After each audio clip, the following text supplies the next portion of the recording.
விசுவாசிகளின் தகப்பன் என்று சொல்லப்படுகிற அந்த ஆபிரகாமை குறித்து நாம் பார்க்கும் பொழுது, விசுவாசிகளுக்கு தகப்பன். நம்ம எல்லாம் யாருங்க? விசுவாசிகள். விசுவாசிகளுக்கெல்லாம் ஒரு அப்பா. அல்லேலூயா. முன்னாடி ஆபிரகாமுக்கு ஆண்டவரை பத்தி தெரியாது. ஏன்னா அவருடைய பாரம்பரியம் என்ன? சிலை செதுக்கிற குடும்பம்.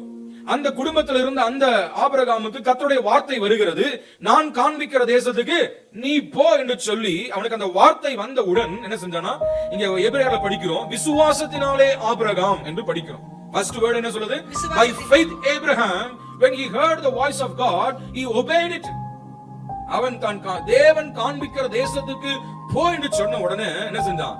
எங்க போவேன், எங்க தங்குவேன், எதை சாப்பிடுவேன், என்ன பண்ணுவேன் என்று எந்த கேள்வியும் கேட்காம by faith Abraham stepped out for the unknown tomorrows. அல்லேலூயா. அவன் விசுவாசத்தோடு நாளைய நாள் எப்படி என்று தெரியாது, நாளைக்கு எங்க போகிறோம் என்று தெரியாது, எங்க தங்க போகிறோம் என்று தெரியாது, ஆனால் ஆண்டவருடைய வார்த்தைக்கு என்ன செஞ்சான்? அப்படியே கீழ்ப்படிந்து அடுத்த ஸ்டெப் எடுத்து வச்சான். அதான் விசுவாசம். அல்லேலூயா. நம்மள வந்து என்ன கேட்போம்? ஆண்டவரே என்ன கூப்பிடுறீங்க, சரி, எனக்கு என்ன கொடுக்க போறீங்க? அல்லேலூயா. அப்படி என்ன செஞ்சாருங்க?